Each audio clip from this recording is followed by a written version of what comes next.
My name is Tanisha Hensley, and I will be presenting my macro change project. So my project is to implement a financial aid seminar here on Winston-Salem State University's campus. This proposed seminar will have two primary focuses. The first focus will be student loan repayment, and the second will be consequences of loan default. So Prepare is an assessment tool used to assess the potential for organizational or community change. Each letter represents a step. I have focused on two of the steps, the first P and the first E. So the first P is identify a problem. My problem is there is a lack of financial aid literacy programs here on campus.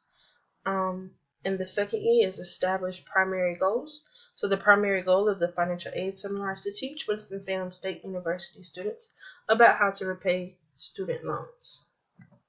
Moving along to Imagine. Imagine is a process to conduct macro change. Each letter represents a step, just like Prepare. In the following slides, I will focus on a specific step of Imagine. So M is muster support. So I have identified two people who supported me through this project. Amina Richburg is a financial aid counselor here on Winston-Salem State University's campus. She agreed that many students were not aware of the loan repayment process, and she agreed that the seminar may be beneficial. Amber Jones is a student here. She was one of the students who took the survey that I constructed, and she asked that I let it be known that she would like for the seminar to be implemented because she had no clue about how to pay her student loans back. So G is goals and objectives. The goal of the seminar is to educate Winston-Salem State University students about how to pay back their student loans. The objectives, Tanisha, that's me, will assess the needs of a seminar through a survey. Tanisha will communicate the findings to the Office of Financial Aid and Scholarships. So I is implement the plan. Before I reached out to the Office of Financial Aid and Scholarships, I conducted some research. I did this because I wanted to be prepared if they had questions about what exactly I wanted to be in this seminar. So I conducted research on how to pay back student loans and the different options that are available, and also the consequences of loan defaults. So what exactly can happen if a student doesn't pay back their loans in regards to the university, in regards to the student as an individual. So after I did the research, I constructed a survey. It was a 5-question survey. They were all yes or no questions, and the survey was anonymous. So I sat in the mailroom and also in Hill Hall and administered the survey to 35 students total. So here are my survey results. So the question, do you know what it means? Do you know what it means to default on a loan? 23 students said no, and 12 students said yes. Do you know the consequences of defaulting on a loan? 29 students said no, and 6 students said yes. Do you know the difference between subsidized and unsubsidized loans? 34 students said no, and 1 student says yes. Have you ever been on the FAFSA website for anything other than the FAFSA application?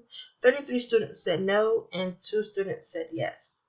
Do you know when and how you can pay back student loans? 32 students said no, and 3 students said yes. So with this information, I wanted to present it to the staff of the Office of Financial Aid and Scholarships. So after I created my survey, I emailed the director of the Office of Financial Aid, Mr. Robert Muhammad. He never responded, so I visited the office.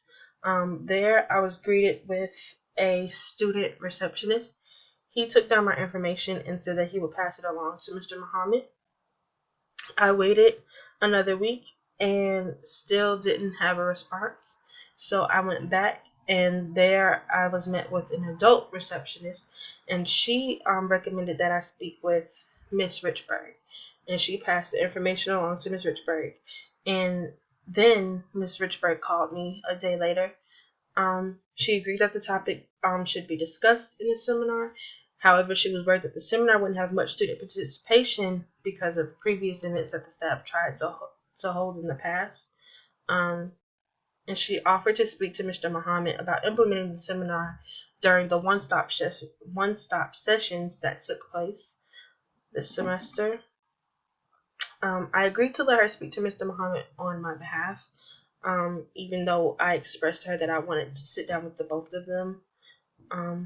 But she insisted that she would speak to him first. So I waited a week, and then I visited the office to speak with her and follow up.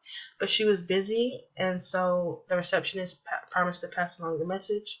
I waited a few more days, and then I emailed her, and she told me that the itinerary for the one-stop sessions had already been finalized.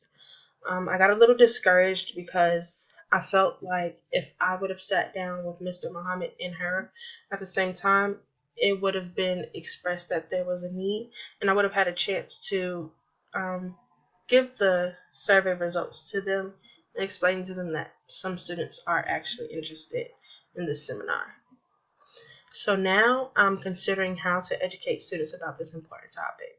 So far, I have considered creating a flyer and sending it out in an email blast. This flyer would just have some tips and ideas about how students can be proactive and stay on top of their student loans. I've also thought about holding the seminar through the NAACP or encouraging the investment club to hold it, and maybe even partnering up with SGA and holding it that way.